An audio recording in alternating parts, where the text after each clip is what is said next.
Now coming to the preparations of aldehydes and ketones. The first preparation is from alcohol. So what you have to do is that is the first one from alcohol. Now if you take primary alcohol, listen carefully, if you take 1 degree alcohol, it will give you aldehyde on oxidation. You have studied in alcohol chapter. If you take 2 degree alcohol, then you will be getting ketones as a primary product, as a major product. You will be getting it. In this way, primary alcohols like ethanol, methanol, propanol, these are primary alcohols. This will give you the corresponding aldehyde. Alright. In this way, if you take secondary alcohol like propan-2-ol, then you will be getting acetone as a major product. Upon oxidation, I am talking to you. That is from alcohol means when you will go for the oxidation of alcohols. Clear? Whether if you take primary alcohol or secondary alcohol or whatever you take it here. So, for example, if I take here, that is CH3CH2OH, and if I take potassium dichromate, acidified potassium dichromate as an oxidizing agent, that is acidified potassium dichromate, which gives you nascent oxygen. Now remember it is a very strong oxidizing agent. Instead of that, you can also use that is alkaline KMnO4 or acidified KMnO4 also you can use it. You can also use manganese dioxide as an oxidizing agent also, it can be done. So many oxidizing agents are there, we can use it. So what will happen, when alcohol gets oxidized, just now I said it, you will be getting aldehyde, CH3CHO plus that is nothing but water will be released. We can say 3, 1, 4, 4 to 6, here is 3 to 5 and 6 and 2 oxygen and done. It is in this way. So you get acetaldehyde and water, you get it. So aldehyde is a major product, you get it. Clear? Similarly, if you take here secondary alcohol, CH3, CHOH and CH3, alright, same oxidizing agent, if you take it here, same oxidizing agent, then what you will be getting? You will be getting CH3COCH3, alright, CH3COCH3, you will be getting it. And what you find is that it's nothing but here again the same thing, water will be released, alright, that is H2, water will be released in this way. So what you find it here is that primary alcohol gives aldehyde and secondary alcohol gives ketone, but this is not the only thing here. Here the oxidizing agent is a very strong oxidizing agent. Listen carefully now. So aldehyde is not the stable product. Here ketone is of course a stable product. Here aldehyde is not a stable product. It will further oxidize to give you carboxylic acid. That is ethanol or acetaldehyde will further oxidize to give you ethanoic acid or acetic acid as a stable product. Alright, here the reaction is not going to stop here. Alright, reaction is not going to stop here. The reaction will further take place. If you want to stop the reaction, then what you need to do is that as soon as the aldehyde is formed, you have to, remove it from the site of the reaction. Now that is quite impossible, so to say. As soon as the aldehyde is formed, you have to remove from the site of the reaction. To remove, do that, it's quite difficult. It's not so easy. Practically, it is not so possible. We can say that. Hence, what you need to do, if you want aldehyde as a stable product, you need to take a weak oxidizing agent, which will stop the reaction in the aldehyde stage only. It will not allow the reaction to carry it further. Alright, it will not allow the reaction to carry it further. So you have to use such an oxidizing agent here. Alright, a weak oxidizing agent. Of course, it's a very strong oxidizing agent. A weak oxidizing agent, you have to use it here, which will stop the reaction in the aldehyde stage only. It will not allow the reaction to carry out further. So what are those then we need to do then? We have got several oxidizing agents. Alright, we have got like Sarrett reagent. Sarrett, S-A-R-R-E-T-T, Sarrett reagent, we can say that. We have got Collins reagent. Alright, we have got PCC, pyridinium chlorochromate. We have got Jones reagent. Now, what are these reagents? There is a weak oxidizing agent. They oxidizes alcohol to aldehyde. Alright, they oxidizes alcohol to aldehyde only. The reaction does not carry out further. So what I said, you can instead of acidified K2Cr2O7, instead of acidified KMnO4 or alkaline KMnO4 or any other strong oxidizing agent, you can use a weak oxidizing agent, which will again and again I am saying you, it will stop the reaction in one step only. So what I said, Sarrett reagent. Sarrett reagent. So what is Sarrett reagent? It is nothing but that is CrO3 dot 2 Py. Py stands for what? Pyridine. Got it? CrO3.2py. Now what is the formula of pyridine? You know that C5H5 and this is your pyridine. So you can say 2C5H5N. So this is your Sarret reagent.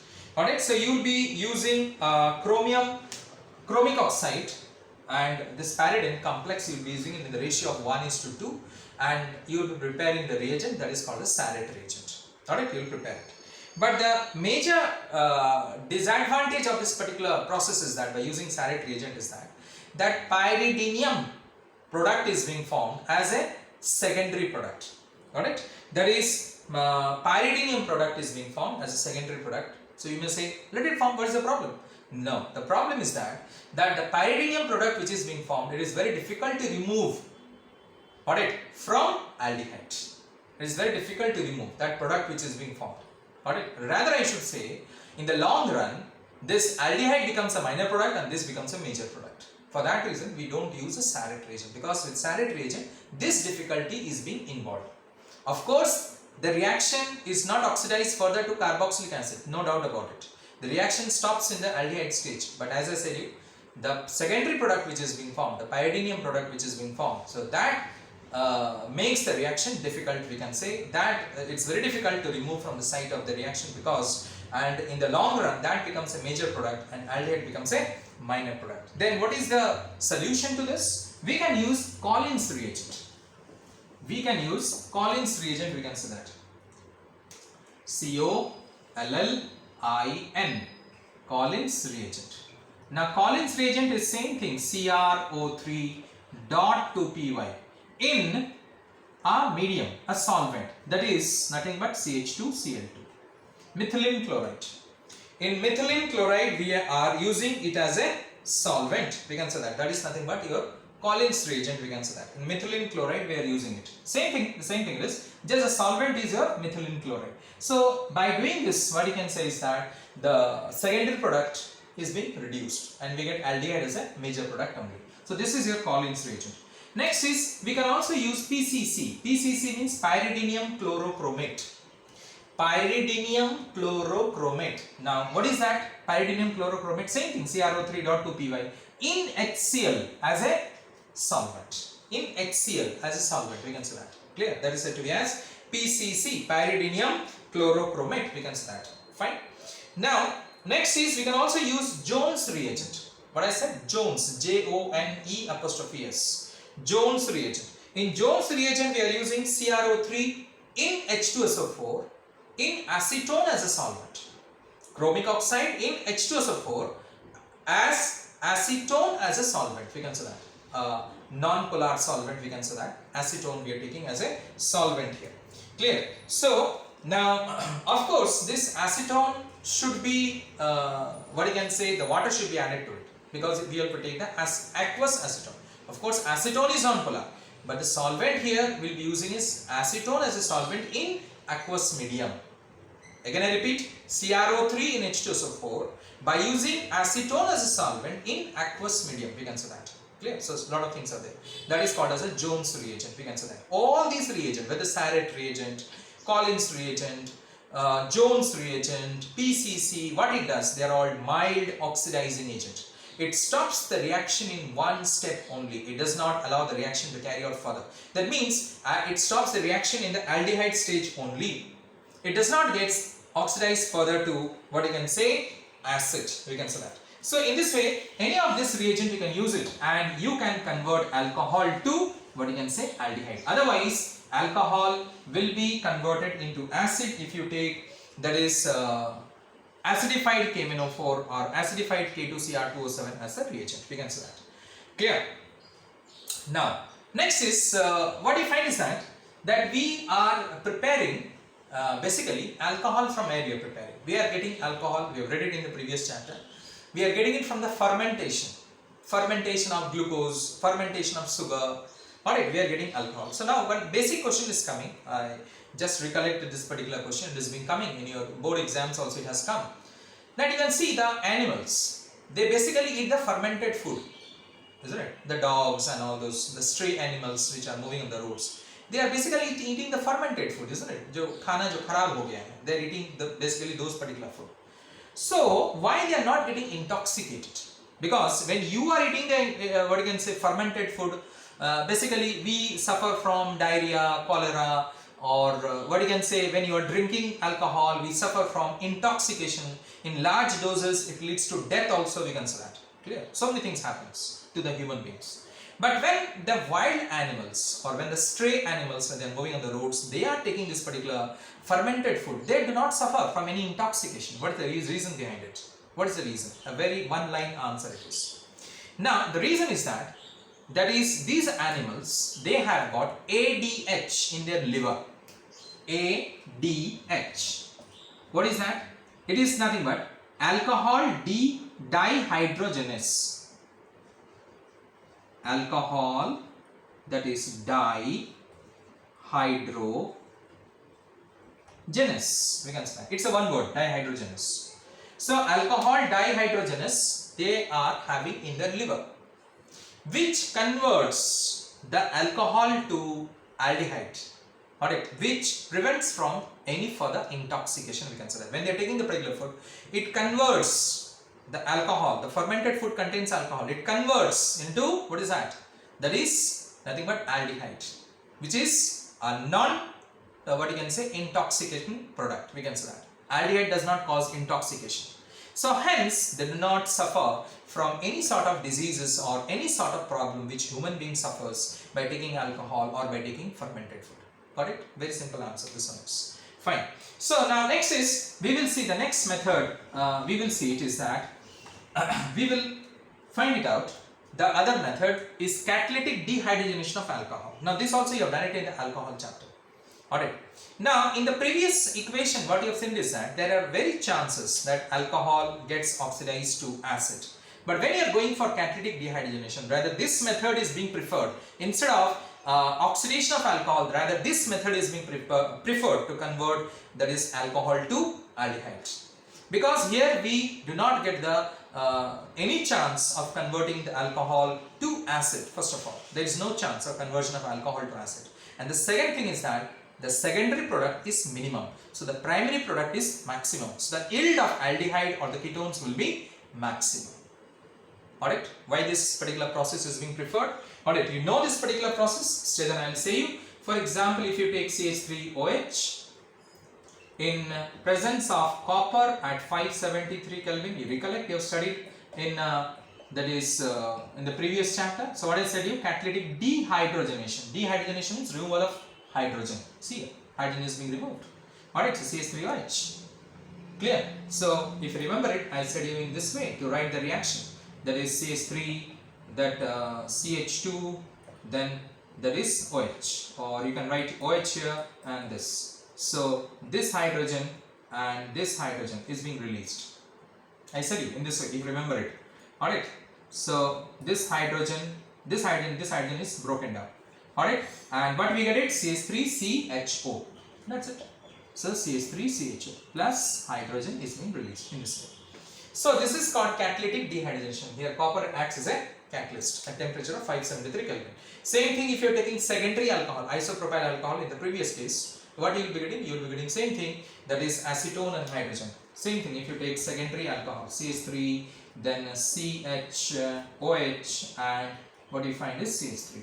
So let me write here, that is H in this way. This H is removed and this H is being removed. Alright, see this H and this H. See, I have made a dotted line here. So same, that is you will be getting. So what is the product you get? See, this H and this H is removed. So what you get? CH3CO CH3. So CH3CO CH3. Alright, plus what is that? Hydrogen. So this is isopropyl alcohol or 2 degree alcohol, we can say that. This is your 1 degree alcohol, so to say. So in this way, 1 degree alcohol will give you aldehyde, and 2 degree alcohol will give you ketones. In this way, you have studied this particular reaction in the previous chapter. Once again, just I am telling you. So this method is preferred more than the previous one. I have told you the reason why it is so. Fine. Now, the next method for the preparation of alcohol is from carboxylic acid. From carboxylic acid, we can prepare alcohol from carboxylic acid. Now, how from carboxylic acid you will be taking it? Now see here, look here. Suppose I am taking here HCOOH plus another HCOOH in presence of MnO. Mind it, I said MnO2. MnO2 acts as an oxidizing agent, but MnO does not. Correct? MnO2 acts as an oxidizing agent, but MnO does not. What it does? See here, 573 Kelvin. So here two acids I have taken. So here what you will find is that simultaneous oxidation reduction is going to take place. Alright, it is known as simultaneous oxidation reduction process. Simultaneously oxidation and reduction is going to take place. Listen here. So first of all, reduction is going to take place. HCOOH, it will be reduced to what? Acid is reduced to what? Aldehyde. You know the chain I have told you in the what you can say in the previous chapters or the previous what you can say classes I have said you that always remember that alkane when it is oxidized it gives you alcohol. Alcohol when it is oxidized gives aldehyde. Aldehyde when it is oxidized gives carboxylic acid. So carboxylic acid when it is reduced it gives aldehyde. Aldehyde reduced to give alcohol. Alcohol reduced to give alkenes. Simple. So here formic acid it's reduced. I said simultaneous oxidation reduction. So it is reduced to give you what? That is nothing but formaldehyde. Acid reduced to aldehyde. And this acid is oxidized further. So when acid is oxidized further, it gives you what? Carbon dioxide and water. Alright, how will you say? See here, CO2. Alright, H2 and from here one oxygen will give you what? Water. And you get it? Formaldehyde. Finished. So it's a simultaneous oxidation reduction reaction. Now a basic question may come here. Suppose, sir, if I take two different types of acids. Alright, here if I take it, like here I am taking two similar acids. Alright, that is formic acid I am taking, or I can take two molecules of acetic acid. Let us say I am taking here, that is two different molecules. Means, let us say I am taking here CH3COOH, acetic acid, plus formic acid in presence of MnO and 573 Kelvin. What will I get it? Here remember it. This one, the acid having higher number of carbon atom always gets reduced, and the acid having lower number of carbon atoms always gets oxidized. Alright, this will get oxidized, having less number of carbon atom will always get oxidized, and the acid having more number of carbon atoms will always get reduced. Fine. So in this way, if this is reduced, it will be what? Nothing but CH3CHO. Clear? And this, when it will be oxidized, same thing just like this. What is that? CO2 and water. Because this is oxidized, what I said you, it will give you what? Carbon dioxide and water. Now H2 and from oxygen one from here. Alright, in this way. So this is from carboxylic acid. You can prepare it in this particular manner. You can prepare it. Now if you want to that is prepare ketones by this, then what you need to do is that here you take CH3COH. Alright, here you take one more CH3COH. You will see it. See here. So CH3COH. What it will give you? That is nothing but here this will give you that is CH3CHO. And this will also, what you can say, same it is now, this will also gets, what is that? Oxidized to carbon dioxide and water. Alright, carbon dioxide and water. Fine. Carbon dioxide and water. But here one more carbon is there. Listen carefully. Carbon dioxide, see here, carbon dioxide and of course water. Water means here 3 hydrogen plus 1 4 hydrogen. Alright, so what will happen is that, and one more carbon is there. One more carbon is there. So this 2 hydrogen from here and 1 oxygen from here will get oxidized to water. So how many hydrogen remains here? 1 hydrogen here, 1 hydrogen here and 1 carbon here. Alright. So this again reacts with CH3CHO. That means carbon and 2 hydrogen remains. That means CH2 group. You know that when CH2 group is being added, I said you. What you will be getting it here? You will say, sir, I will be getting propanol. Yes. But here 2 products will be formed, propanol as well as acetone. Alright, 2 products will be formed, propanol as well as acetone. Now remember, listen carefully. In case of propanol acetone, acetone will be the major product and propanol will be the minor product. So which you should take, major or minor? Definitely major. Now the question comes here, why acetone will be the major product? Why not propanol? Because we are adding CH2 group, isn't it? See, listen here. This will get reduced. Aldehyde, done. Here one oxygen is there. This oxygen reacts with 2 hydrogen from here to form water and CO2 we get it. So what it remains here? If 2 hydrogen goes there, then 1 hydrogen here and 1 hydrogen. So what it remains here? CH2 group it remains here. CH2 group. See here. This CH2 group reacts with CH3CHO to form what? You will say it will form, sir, CH3, CH2, CHO. No doubt, you are correct, absolutely correct. Fine, it will be correct. But this will not be a major product. I am saying CH3CO, CH3 is a major product. See, how many carbon? 3 carbon, 6 hydrogen, oxygen. Here also 3 carbon, 6 hydrogen and 3 to 5 and 6 hydrogen and 1 oxygen. So these two are isomers, we can say that. You know that they are functional isomers of each other. This aldehyde and ketone, they are functional isomers. But this is major and this is minor. Why it is that this will be major product and this will be the minor product? Why it is so? Got it? The reason is that when this product is being formed, it tautomerizes to form this particular product. It tautomerizes to form this particular product, and when this product is formed, simply addition, CH3, CHO and CH2 group is being added there. So when it undergoes tautomerization, then the yield is more than this. Listen carefully. When it undergoes tautomerization, you have read what is tautomerization. That is what I should say in other words, in simple words, is that is intermolecular, what you can say, displacement of atoms takes place, or rearrangement of atoms takes place. Yeah, that is much more simpler. Rearrangement of atom takes place, we can say that. So due to rearrangement of atoms, due to tautomerization, this product is a major product, and here as addition is taking place, this product is a minor product. Alright, in this way a ketone is being formed from acids, we can say that. Clear?